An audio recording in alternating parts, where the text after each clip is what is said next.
Iris has been a volunteer docent here for a long time. She's done a lot for our park.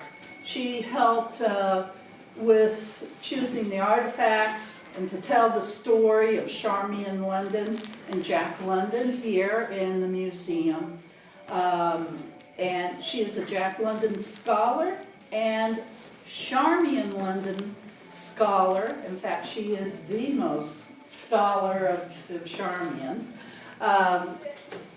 So not only that, she's just written a book that is going to be published in 2020, and it's going to be about Charmian London. Because if you go try and find anything about Charmian right now, it's pretty hard to do. So anyway, I want to introduce Iris. Thank you so much, Deborah. Sure. And I can't tell you what kind of an honor it is to get to speak in Charmian's house.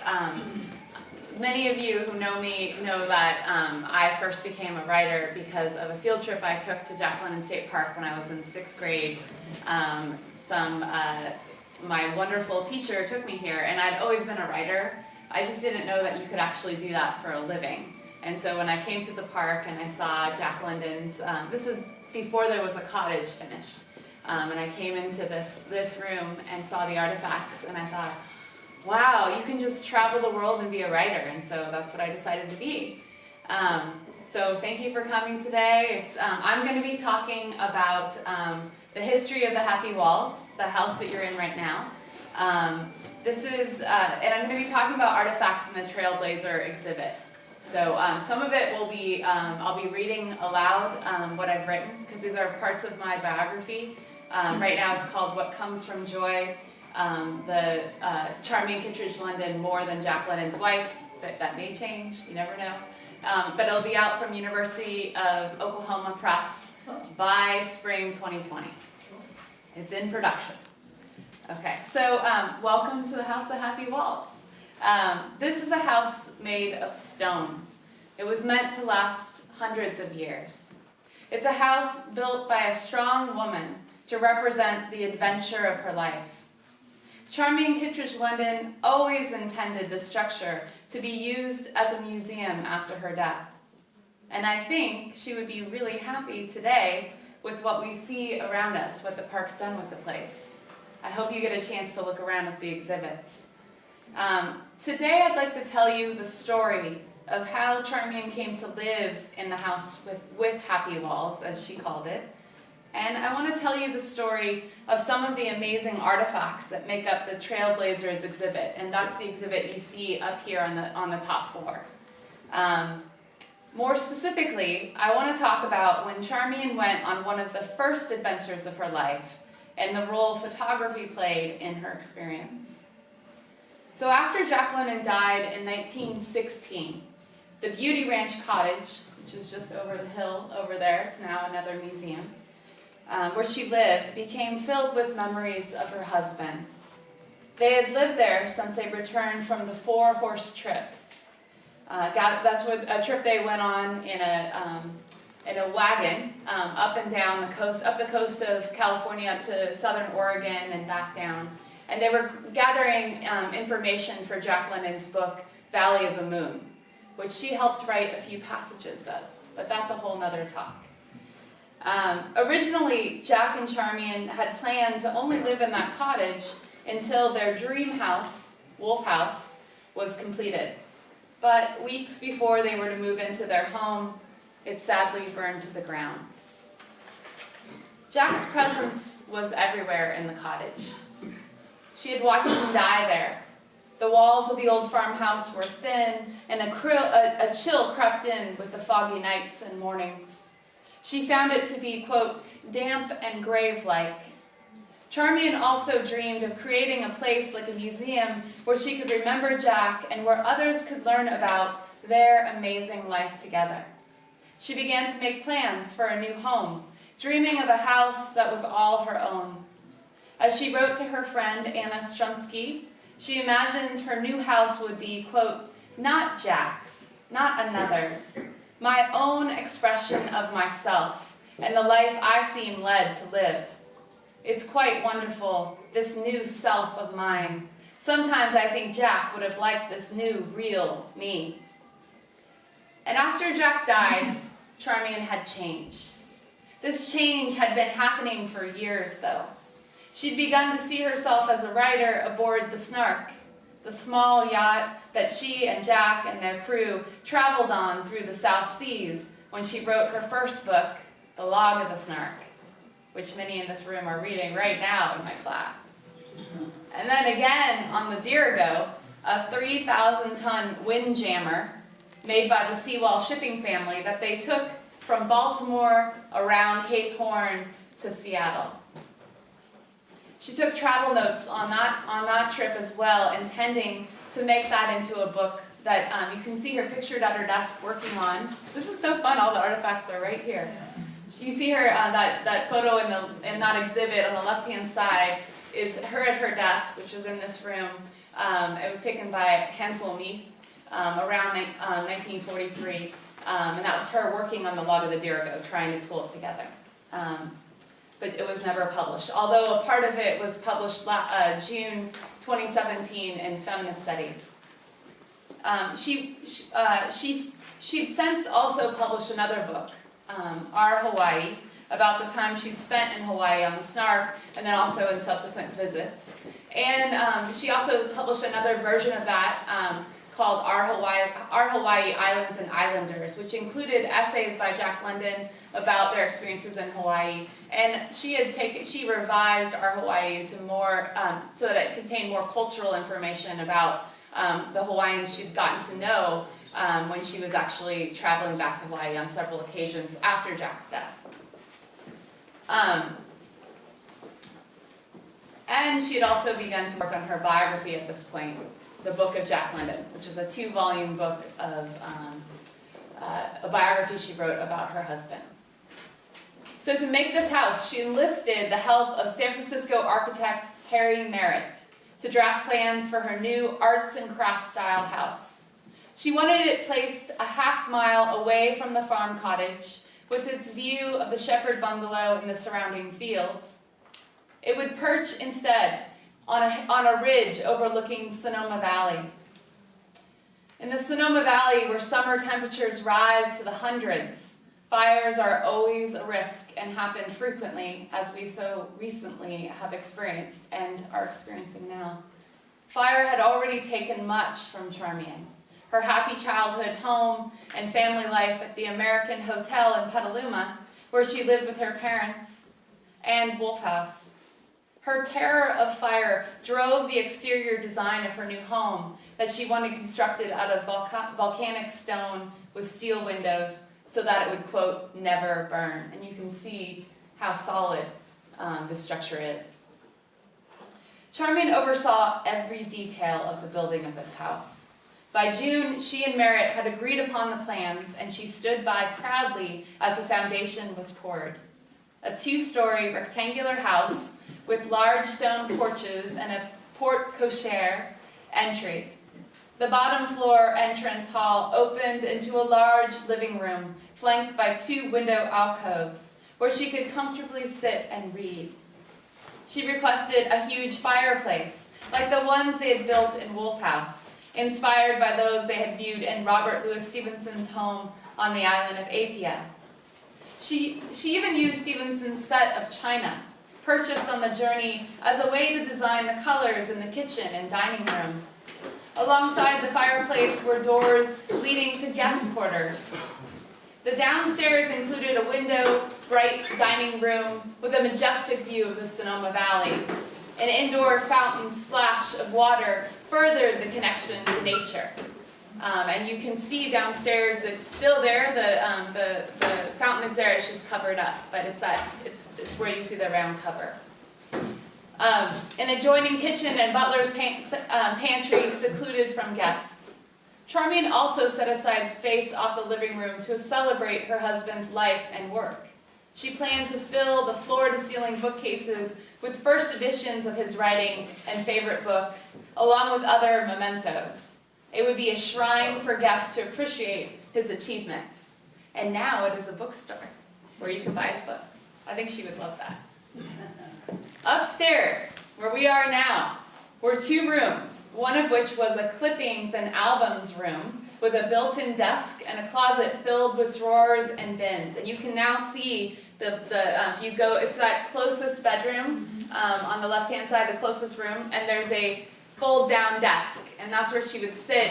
And she made these elaborate albums of photos, and then also all the clippings. She kept all the press clippings of any time they appeared in the papers. Charmian's large bedroom, where we are right now, featured more window seats, like these here, and another grand fireplace, like the one you see behind me, crowned by 2 cherubs. And you can see them on both sides of the fireplace. Its ceiling, everybody look up, was curved and beamed in reminder of a ship captain's cabin. So you can see this looks like we're on a ship in some ways. I'm getting distracted by looking around. This is so great. As with the downstairs, oceanic colors of teal and green prevailed. She requested a spacious closet over there, and dressing room for her unique wardrobe. And if you haven't had a chance to look at her clothes, they're featured in the closet right now. She had an amazing sense of fashion. I always feel like I can't dress nice enough when I give a talk about Charmian. As well as a kitchenette for convenience. Her hand was at play in every part of the design. For example, she wanted the roof lintels carved individually with various South Sea motifs, and a paint color matched to a particular piece of fabric. The building would take time to complete. She would not officially move into her new home for over a decade. Reflective of Charmian, the house contained secrets. A bookcase in the Jack London room, now the bookstore, opened to reveal a secret closet, where another led to a secret spiral stairway between the first and the second floor. A coat of arms mounted near the ceiling on the first floor was constructed to swing out so that without being seen, she could peek through at all who were downstairs. She knew strangers would arrive, like us, and she wanted a preliminary gaze upon them. As we stand here today, nearly 100 years after she began building this home, what can we learn about Charmian Kitteridge London's life? We can walk through the Trailblazer exhibit and see the artifacts that tell the story of her life. The baby booty she knitted herself as part of a layette for her baby girl she and Jack named Joy. A child she and Jack conceived just after returning from their journey through the South Seas. A child that after a very difficult delivery only survived 38 hours. Charmian, who nearly bled out on the operating table at the hospital, was rushed into emergency surgery, and she never saw Joy's face. She would long to have a child for the rest of her life. However, due to complications from the birth, she was never able to carry a child to term. Also in the exhibit, though, is a camera case that once held one of Charmian's prized possessions, and some of the photographs Charmian took. Charmian began taking photographs as early as the 1890s, long before she met Jack London in 1900. Photography became an integral part of her experiences as a world traveler. She used it to document what she experienced. You may not realize it, but you already are familiar with Charmian's photography. Has anyone in this room seen one of the trash cans at the park? Yeah? So that photograph of Jack on the Sonoma Mountain hillside on horseback, that was taken by Charmian. So back in 1897, when Charmian was living in Berkeley and commuting to San Francisco to work as a stenographer in a shipping firm, she took time off from work to ride her horse on a multi-day ride to Yosemite, where she joined her Aunt Nanetta Ames and a group of celebrated scientists, painters, photographers, political leaders, and founders of the Sierra Club. A leading geologist and professor of the University of Berkeley, Joseph LeConte, had joined forces with John Muir a decade earlier to encourage interest and preserving the wild and beautiful Yosemite Valley as a park, organizing visits and writing articles about it. On a visit in 1897 with members of the Overland Monthly crowd, that was a literary magazine, Charmian met LeConte, the landscape artist Harry L.A. Colmer, the governor of California, James Herbert Budd, and the writer John Vance Channing. Charmian spent much of the month in Yosemite with the 43-year-old Colmer, horseback riding, hiking, and swimming in the icy cold of the Merced River. Colmer, who was from Salt Lake City, had been invited to capture the beauty of the granite-faced valley in his plein air painting. Charmian practiced her newly acquired photographic skills, which she probably learned from her friend, the painter Grace Hudson's father, A.O. Carpenter, taking pictures of the breathtaking scenery. Charmian continued to take photographs over the next few years, including on a trip she took with her friend, the actress Pauline French, in 1901, when she and Pauline took a train to Buffalo, New York to visit Rainbow City, the Pan-American Exposition of 1901 that had opened earlier that May. What they saw when they arrived in Buffalo was a spectacle. 350 acres of colorful, quote, domes and spires, ornate porticos and arcades. The first evening, they were mesmerized by the fair's greatest sensation, the illumination. This is right when electric light was hitting the main scene. As the colors of the fair buildings began to fade, Charmian and Pauline walked across the massive expanse of the Triumphal Bridge, while patriotic songs played in the background. The bridge was crowned by 4 massive 100-foot pylons. At the top of each stood a statue of armed men riding rearing horses. Slowly across the expanse of the fair, thousands of pinpricks of light eased on, and the glowing outlines of minarets, domes, and arches began to be drawn with light. At the center of the spectacle stood the 375-foot electric tower, crowned with a giant beam of light that could be seen all the way in Canada. A month earlier, violence had marred the joyful ambiance of the fair when on September 6th, President William McKinley had been shot twice by a young anarchist from Cleveland named Leon Chirgas, while he was standing in the receiving line at the Temple of Music. The president survived and was rushed to surgery where the wound was repaired, but the bullet wasn't removed. The whole nation followed his progress through newspaper headlines. At first, his prognosis was good. Then his situation became grave as his wound became gangrene. He died 10 days later on September 14, 1901. The nation was shocked and horrified, but after a brief closing, the fair carried on and opened its gates again to the public. Like most of the guests who visited, Charmian and Pauline took the electric-powered trolley from the fair directly to Niagara Falls to see the vast waterfall that powered the exposition. And the very day they visited, a 61-year-old woman named Annie Taylor folded herself into a barrel and went over the Canadian side of the falls. Taylor was lucky and survived the 158-foot drop into the swirling rapids below, becoming the first woman to do so.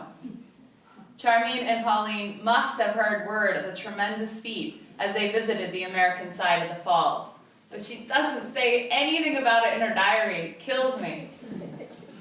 They spent a day visiting the Lane of Laughter, a midway that offered everything from the hula hula women from Hawaii, this is a quote, to, quote, a giant seesaw that sent thrill seekers 275 feet up in the air. Where the streets were littered with empty peanut shells and everything smelled of stale beer. Exhibits lined the flanks of the midway, including the arched rainbow-colored facade that hosted the Frank C. Bostock's Animal Show. The commanding 6-foot-tall ringmaster, Frank C. Bostock, must have shocked Charmian with the cruelty with which he approached his wild animals featured in his animal show. Even the giant elephant, Jumbo II, famed as the largest animal in captivity, seemed to cower away from Bostock's touch. In addition to the animals, Bostock featured, quote, freak humans as well. One of the main attractions was quote, Chiquita the doll lady, a 2-foot young woman who was supposedly perfectly proportioned like a living doll. Further along the midway, Charmian and Pauline walked through the electricity building and rode on a trip to the moon, a mechanical dark ride later housed at Coney Island. Perhaps most importantly, though, they saw Joshua Slocum's sloop, the Spray, on which he had recently sailed around the world in the first solo circumnavigation of the globe. Charmian, who grew up sailing on San Francisco Bay with her uncle Roscoe Ames, and who was fascinated with her nautical heritage from the Kittredge side of her family in Maine, had just read Slocum's internationally best-selling book, Sailing Alone Around the World, the summer before.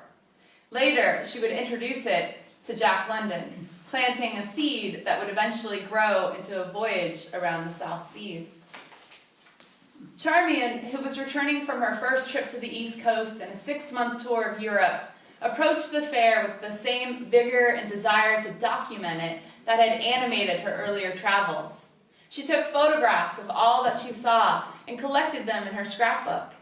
When she left the illuminated exposition on the night of October 25th, she was on a train bound for Chicago en route to Newton, Iowa.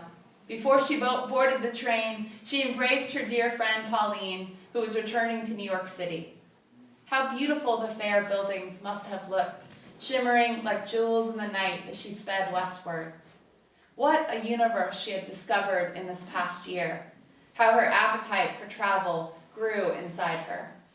At the World's Fair, she visited the fake villages filled with Native Americans who had been transported, often against their will, to be put on display on the Midway. What she learned on her trip to Europe was how different it was to experience something in its own reality. The wars she had read about, the art reproductions she had seen in her art history classes at Mills College, didn't tell her half as much as the English countryside and the texture and depth she could see in the original paintings hanging on the museum walls. The exhibits at the fair had only left her with questions. What was it really like for Native Americans living in the U.S.? She visited the city of Albuquerque and the Navajo and Hopi reservations, where she took numerous portraits of the villages and the Native Americans. Her photographs reveal her sensitivity and understanding. The Native Americans were poverty-stricken, yet her portraits capture their strong sense of identity. Charmian likely learned this process from her close friend Grace Hudson, whose portraits of the Northern California Pomo people brought to life a proud culture nearly decimated by the United States policy of genocide against Native Americans. In documenting how other people lived, Charmian was unwittingly walking a path parallel to that of Jack London. Jack would travel to England in July of 1902 to write about the deplorable living conditions of the inhabitants of the East End slums and took photographs that attempted to document their human dignity.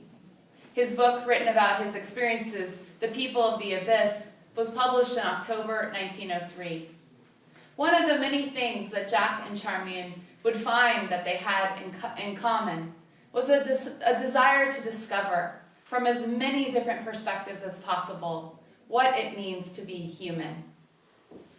So what I've offered you here today is just a peek into my book, and a peek into the many stories that make up Charmian Kitteridge London's life. As you walk through this museum today, try to imagine the amazing woman who once inhabited this house. Try to remember that the artifacts we see here before us are trying to tell us the story of her life. Thank you.